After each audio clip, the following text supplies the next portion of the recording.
नमस्कार, स्वागत है आपका। और मैं अलका रानी आज एक बार फिर लेकर उपस्थित हूँ एक नई रचना तुलसीदास द्वारा लिखित राम लक्ष्मण परशुराम संवाद। तो आइए जान लेते हैं कवि तुलसीदास जी का जीवन परिचय। गोस्वामी तुलसीदास जी का जन्म उत्तर प्रदेश के बांदा जिले के रजापुर गांव में सन 1532 में हुआ था। तुलसीदास जी का बचपन संघर्षपूर्ण था। जीवन के प्रारंभिक वर्षों में ही माता पिता से उनका बिछोह हो गया। कहा जाता है कि गुरु कृपा से उन्हें राम भक्ति का मार्ग मिला। वह मानव मूल्यों के उपासक कवि थे। तुलसीदास भक्ति काल की सगुण भक्ति धारा की राम भक्ति शाखा के प्रतिनिधि कवि हैं। राम भक्ति परंपरा में तुलसी अतुलनीय है। उनकी प्रमुख रचनाएं हैं रामचरितमानस, कवितावली, दोहावली, गीतावली, कृष्ण गीतावली, विनय पत्रिका आदि। राम लक्ष्मण परशुराम संवाद का एक बार सारांश देख लेते हैं। प्रस्तुत प्रसंग जो है रामचरितमानस के बालकांड से लिया गया है। इसमें सीता स्वयंवर में राम द्वारा शिव के धनुष को तोड़े जाने का प्रसंग है और शिव के धनुष के टूटने से इतना जबरदस्त धमाका हुआ कि जिसे दूर कहीं बैठे परशुराम ने सुना। और परशुराम भगवान शिव के परम भक्त थे। तो जब उनके आराध्य का धनुष तोड़ा गया उन्हें बहुत क्रोध आया और वे तुरंत अपने हाथ में फरसा लेकर राजा जनक के दरबार में पहुंचे। क्रोधित परशुराम धनुष तोड़ने वाले अपराधी को दंड देने की मंशा से आए थे। और यहाँ पर राम लक्ष्मण और परशुराम के बीच में जो बातचीत होती है, तुलसीदास जी ने उसे बड़ी ही रोचक शैली में रामचरितमानस में लिखा है। यह प्रसंग यहाँ पर परशुराम और लक्ष्मण के बीच हुए संवाद के बारे में है, जो रोचक होने के साथ साथ मर्मस्पर्शी भी है। तो आइए पढ़ते हैं राम लक्ष्मण परशुराम संवाद। नाथ शंभु धनु भंजनी हारा, होयक कई एक दास तुम्हारा। आयसु कहा कहिए किन मोही, सुन रिसाई बोले मुनि कोही। सेवकु सोजो करे सेविकाई, अरि करनी करी करिए लड़ाई। सुनहु राम जी शिवधनु तोरा, सहस्र बाहु सम सो रिपु मोरा। सो बिलगाहु बिहाय समाजा, नैते मारे जही सब राजा। यह अवधी भाषा में लिखा गया है। दोहा और चौपाई छंद में लिखे गया है। तो यहाँ पर जो संवाद की शुरुआत करते हैं वो श्री राम जी करते हैं। जब परशुराम जी क्रोधित अवस्था में जनक जी के दरबार में पहुँचते हैं तो उनको देख करके श्री राम जी उनको प्रणाम करते हैं और कहते हैं कि हे नाथ, आपके शिव धनुष को तोड़ने वाला आपका कोई दास ही होगा। कि हे नाथ, शिव जी के धनुष को तोड़ने की शक्ति तो केवल आपके दास में ही हो सकती है, इसलिए वह आपका कोई दास ही होगा, सेवक ही होगा जिसने इस धनुष को तोड़ा है। तो बताइए क्या आज्ञा है, मुझे आदेश दे।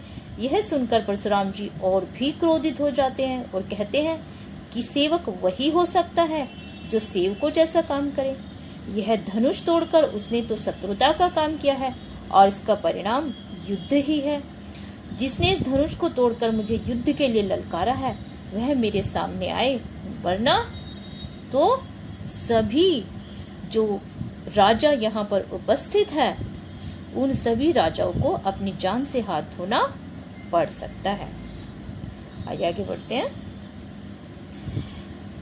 सुनि मुनि बचन लखन मुस्काने, बोले परसु धरई अवमाने। बहु धन हुई तोरी लड़काई, कबहु न असिरिस कीन गुसाई। अहि धनु पर ममता कही हेतु, सुनि रिसाई कहे भृगुकुल केतु। री नृप बालक काल बस बोलत, तोहि न संभार। धनुई समुद्र प्रारी धनु विदित सकल संसार।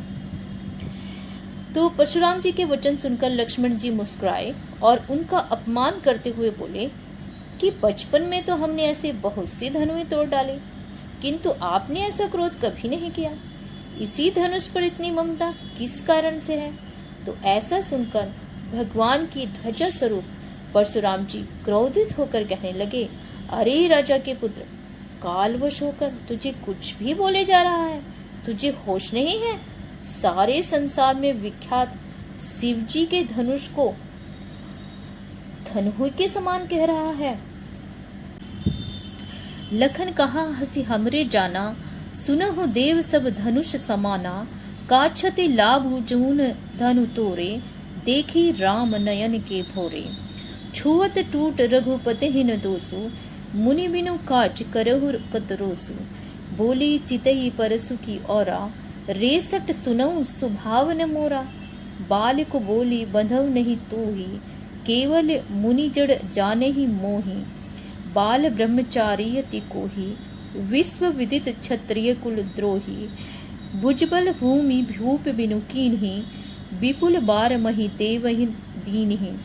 सहस्र बाहु भुज छेदनिहारा, परसु बिलो की महीप कुमारा। माता पिता ही जनी सोच बस, करसी महिष किशोर। गर्भन के अर्भक दलन, परसु मोर अति घोर। तो परशुराम जी की बात सुनने के उपरांत लक्ष्मण मुस्कुराते हुए व्यंग्य पूर्वक उनसे कहते हैं कि हमें तो सारे धनुष एक जैसे ही दिखाई देते हैं, किसी में कोई फर्क नजर ही नहीं आता। फिर इस पुराने धनुष के टूट जाने पर ऐसी क्या आफत आ गई है कि जो आप इतना क्रोधित हुए जा रहे हैं? जब लक्ष्मण परशुराम जी से यह बात कह रहे थे, तब श्री राम जी तिरछी आंखों से उन्हें चुप रहने का इशारा कर रहे थे। आगे लक्ष्मण जी कहते हैं कि इस धनुष के टूटने में श्री राम का कोई दोष नहीं है, क्योंकि इस धनुष को श्री राम ने केवल छुआ मात्र था और यह टूट गया। आप व्यर्थ ही क्रोधित हो रहे हैं। परशुराम जी ने लक्ष्मण जी की इन व्यंग से भरी हुई बातों को सुनकर और भी अधिक क्रोध किया और वे अपने फरसे की ओर देखते हुए बोले, हे मूर्ख लक्ष्मण, लगता है तुझे मेरे व्यक्तित्व के बारे में पता नहीं है। मैं अभी तक बालक समझकर तुझे क्षमा कर रहा था, परंतु तू तो मुझे साधारण मुनि समझ बैठा है। मैं बचपन से ही ब्रह्मचारी हूँ। सारे संसार में मेरे क्रोध को अच्छी तरह से पहचाना जाता है। मैं क्षत्रियों का सबसे बड़ा शत्रु हूँ। अपने बाजुओं के बल पर मैंने कई बार इस पृथ्वी से क्षत्रियों का नाश किया है और इस पृथ्वी को जीतकर ब्राह्मणों को दान में दे दिया है। इसलिए हे राजकुमार लक्ष्मण, तुम मुझे ध्यान से देखो और यह वही फरसा है जिससे मैंने सहस्त्रबाहु का संहार किया था। हे राजकुमार बालक, तुम मुझसे लड़कर अपने माता पिता को चिंता में मत डालो, अर्थात अपनी मृत्यु को न्योता मत दो। मेरे हाथों में वही फरसा है जिसकी गर्जना सुनकर गर्भ में पल रहे बच्चे का भी नाश हो जाता है। बिहसी लखन बोले मृदुबानी, अहो मुनि सु महाभटमानी। पुनि पुनि मोह दिखाव कुठारो, चहत उड़ावन फूंक बहारो। इहा कुंभड़ बतिया कऊ नाही, जे तरजनी देखी मर जाही। तो परशुराम की बड़ी बड़ी बातें सुनकर लक्ष्मण मुस्कुराते हुए बड़े प्रेम भरे स्वर में बोलते हैं, परशुराम तो जाने माने योद्धा निकले। आप तो अपना फरसा दिखाकर ही मुझे डराना चाहते हैं, मानो पहाड़ उड़ाना चाहते हैं। परंतु मैं कोई छुई मुई का वृक्ष नहीं हूँ जिसे आप तर्जनी उंगली दिखाकर मुरझा सकते हैं। मैं आपकी इन बड़ी बड़ी टींगों से डरने वाला नहीं हूँ। देखी कुठार सरासन बाना, मैं कछु कहा सहित अभिमाना। भृगुसुत समुझी जनेऊ बिलो की, जो कछु कहूँ सहो रिस रोकी। सुर महिसुर हरिजन अरुगाई, हमरी कुल इन पर न सुराई। बंधे पापु अपि कीरति हारे, मारतहु पारहि तुम्हारे। कोटि कुलिस सम बचनु तुम्हारा, व्यर्थ धरऊ धनु बान कठारा। इन पंक्तियों में लक्ष्मण कहते हैं कि मैंने आपके हाथ में कुल्हाड़ा और कंधे पर टंगे तीर धनुष देखकर आपको एक वीर योद्धा समझा था और अभिमान पूर्वक कुछ कह दिया। आपको ऋषि भृगु का पुत्र मानकर एवं कांधे पर जनेऊ देखकर आपके द्वारा किए गए सारे अपमान सहन कर लिए और क्रोध की अग्नि को जलने नहीं दिया, वैसे भी हमारे कुल की यह परंपरा है कि हम देवता, ब्राह्मण, भक्तों एवं गाय के ऊपर अपनी वीरता नहीं दिखाते। आप तो ब्राह्मण हैं और मैं आपका वध करूं तो मुझे पाप ही लगेगा। अगर आप मेरा वध भी कर देते हैं, मुझे आपके चरणों में झुकना ही पड़ेगा। यही हमारे कुल की मर्यादा है। लक्ष्मण आगे कहते हैं कि आपके वचन ही किसी वज्र की भांति कठोर है, तो फिर आप इस कुल्हाड़े और धनुष की जरूरत ही क्या है? आप इस कुल्हाड़े और धनुष को धारण ही क्यों करते हैं? जो बिलो की अनुचित कहूँ क्षमो महामुनि धीर, सुनी सरोसी भृगु वंश मुनि बोले गिरा गंभीर। तो यह सुनकर ऋषि विश्वामित्र जी ने परशुराम से कहा कि हे मुनिवर, यदि इस बालक ने आपका अपमान किया हो, तो आपको अपशब्द कहे हो, तो कृपया इसको क्षमा कर दे।